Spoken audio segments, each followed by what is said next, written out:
Assalamualaikum warahmatullahi wabarakatuh dan selamat pagi semuanya. Perkenalkan, nama saya Siti Soleha, perwakilan dari kelompok 2. Di sini saya akan memperkenalkan anggota dari kelompok kami yang membahas tentang Turki Utsmani dan usaha modernisasi. Yang pertama itu ada Okta Pratiwi, ada Wela Prasetya Putri, saya sendiri Siti Soleha. Yang keempat itu ada Risma Handayani, dan terakhir itu ada Rahmat Sulahuddin. Baiklah, mungkin cukup sekian untuk perkenalan dari anggota kelompok kami.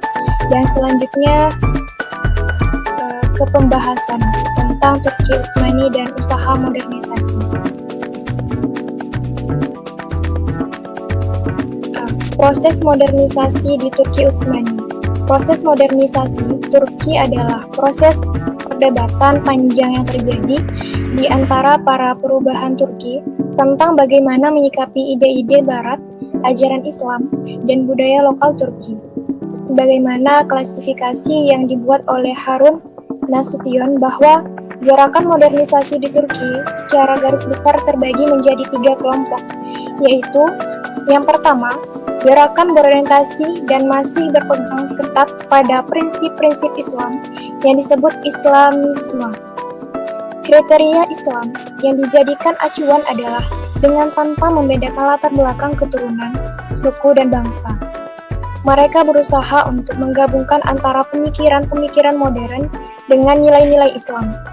Mereka tertarik dengan kemajuan yang terjadi di Jepang, di mana Jepang maju dengan cara mengambil ilmu pengetahuan dan teknologi Barat, bukan mengambil perilaku dan peradabannya. Selanjutnya, yang kedua, gerakan yang banyak mengadopsi pemikiran, sikap, hidup, atau terilhami oleh peradaban baru. Kelompok ini dinamakan Westernisme ataupun pemahaman Barat. Mereka berupaya untuk mengadopsi pemikiran Barat secara intensif, sehingga aspek sosial kemasyarakatan selalu diteropong dengan pandangan-pandangan sekuler. Golongan-golongan ini terdiri dari beberapa tokoh yang dalam gerakan pembaruan di Turki sebelumnya juga sudah banyak mengedepankan pemikiran Barat secara intensif. Namun, tokoh yang dianggap mempunyai kapabilitas dan representasi bagi pemikiran-pemikiran tokoh sebelumnya adalah Taufik Fikret, yaitu pada tahun 1867 sampai 1951. Adapun seorang pemikir sekaligus sastrawan yang banyak mengkritik dan menentang kaum tradisional, yaitu tokoh Westernisme ekstrim lainnya adalah Abdullah Safdar pada tahun 1869 sampai 1932. Seorang intelektual bergelar doktor yang dianggap salah satu pendiri Komite Persatuan dan Kemajuan mereka, berkeinginan untuk meninggalkan peradaban Utsmani yang tradisional dan mengadopsi cara-cara Eropa sebelumnya sebagai penggantinya. Mereka banyak mengkritik ulama tradisional. Ini merupakan salah satu terjadinya proses modernisasi di Turki Utsmani. Selanjutnya, yang ketiga, gerakan yang memiliki berasaskan aspek keaslian Turki atau secara kenegaraan. Mereka selalu mementingkan sikap, pola pikir, dan tindakan yang berstandar pada nilai-nilai lokal Turki. Rasa cinta tanah air dan patriotisme yang tinggi membawa mereka lebih mengutamakan nasionalisme di atas segala-galanya. Kelompok ini dinamakan kelompok nasionalisme karena mencintai negaranya itu melebihi dirinya. Mungkin cukup sekian untuk penjelasan dari saya. Selanjutnya akan dijelaskan oleh anggota kelompok saya yang lainnya. Kepada anggota kelompok saya persilahkan.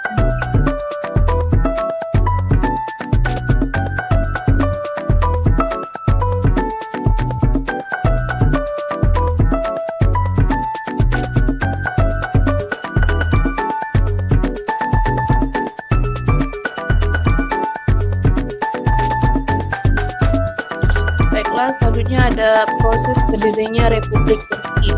Pada saat itu, Turki dipimpin oleh seorang sultan yang mempunyai kekuasaan temporal dan spiritual, yaitu memiliki dua kekuasaan. Kekuasaan memerintah negara dan kekuasaan menyiarkan dan membela Islam. Sistem tersebut bertahan di Turki kurang lebih selama 6 abad berturut-turut, sejak tahun 1281 sampai 1920 per Masehi. Pasca pemerintahan Islam, pemerintahan Turki berganti dipimpin oleh Mustafa Kemal. Mustafa Kemal dikenal sebagai bapak pembaharu Turki. Mustafa Kemal menginginkan Turki menjadi negara yang modern yang mengikuti peradaban Barat. Oleh karena itu, agenda penghapusan kekhalifahan merupakan agenda pertama yang dilakukan. Pada tanggal 1 November 1922, Dewan Agung Nasional pimpinan Mustafa Kemal menghapuskan kekhalifahan. Selanjutnya, pada tanggal 13 Oktober 1923, memindahkan pusat pemerintahan dari Istanbul ke Ankara. Akhirnya, Dewan Nasional Agung pada tanggal 29 Oktober 1923 memproklamasikan terbentuknya negara Republik Turki.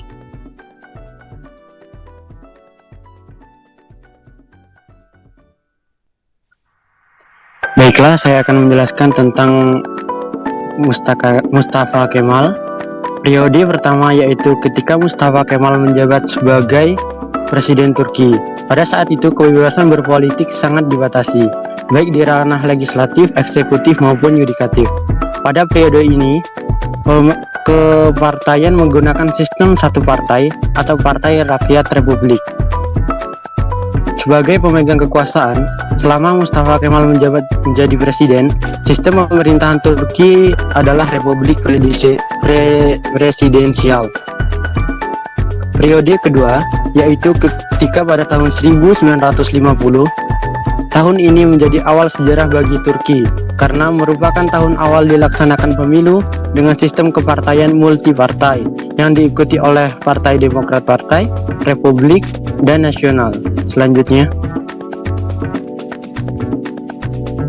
Republik Turki diproklamirkan oleh Mustafa Kemal pada tahun 1923. Namun demikian, Republik Permanen Turki baru didirikan pada Maret 1924 bersamaan dengan dihapuskannya sistem kekhalifahan. Serangkaian pembaharuan sekuler merupakan upaya transformasi budaya yang dilancarkan pada dekade pertama. Setelah berdirinya Republik Turki tahun 1923, program transformasi budaya dari Turki Utsmani ke Republik Turki dalam upaya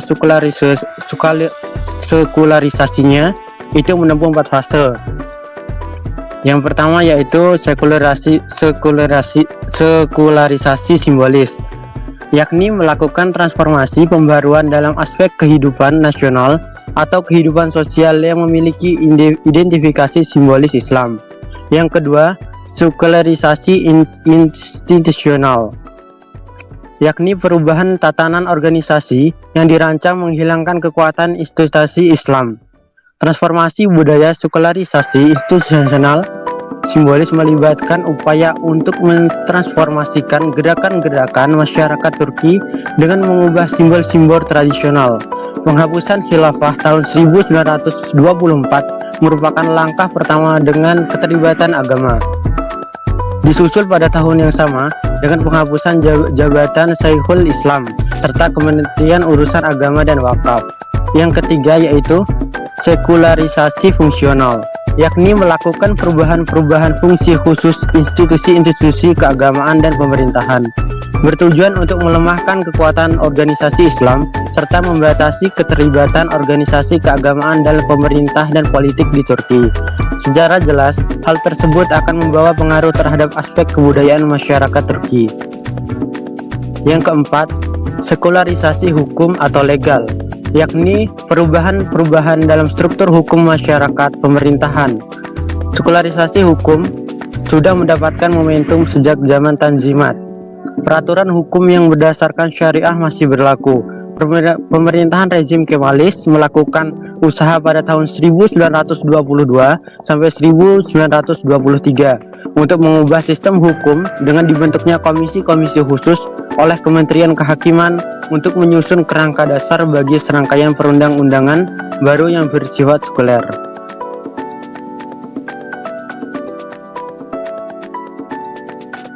Baik, selanjutnya adalah yang C, modernisasi Turki ala Kemal Atatürk.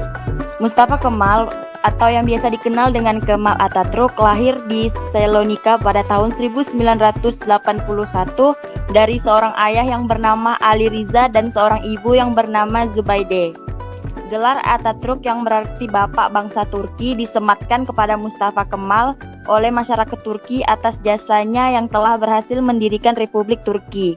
Pada saat Kekaisaran Ottoman berada di ujung tanduk, membuat Mustafa Kemal Pasha merasa bahwa umur dari Kekaisaran Ottoman tidak akan lama lagi sehingga diperlakukan suatu perubahan yang signifikan.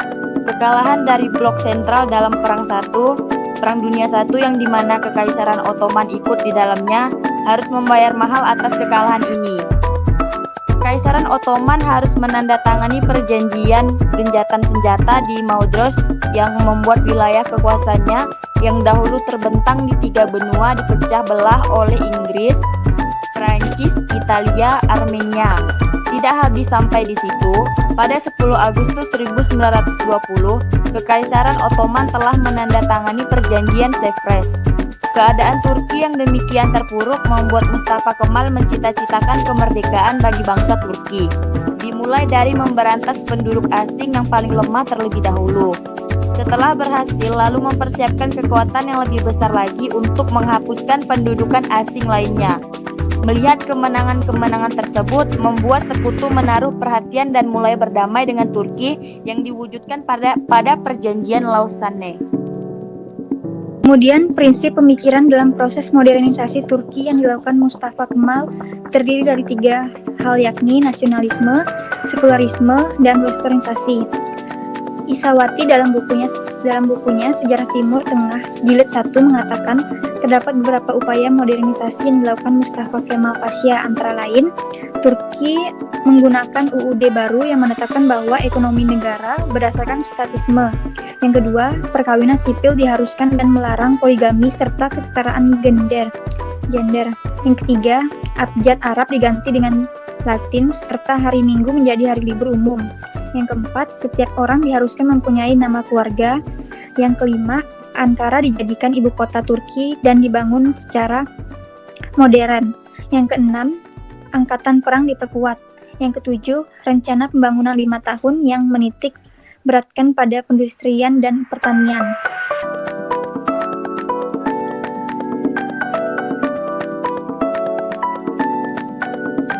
Selanjutnya, kesimpulan. Dapat kita simpulkan bahwa Turki terbagi menjadi 3 kelompok, yaitu kelompok pertama dengan gerakan yang berorientasi dan masih berpegang ketat pada prinsip-prinsip Islam yang disebut dengan Islamisasi.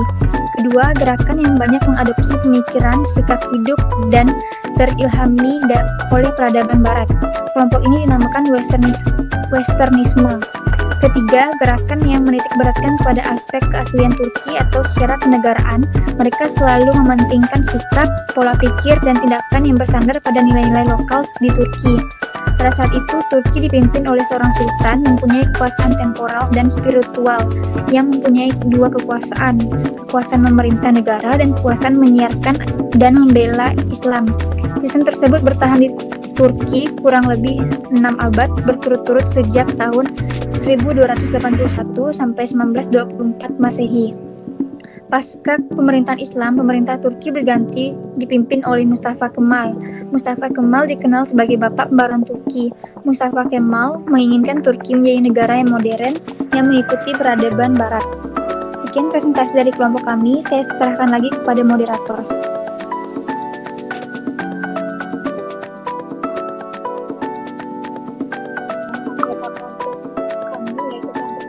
Telah membahas dan mempresentasikan tentang Turki Utsmani dan usaha modernisasi. Semoga bermanfaat dan sampai jumpa di lain waktu. Kami mengucapkan wassalamualaikum warahmatullahi wabarakatuh.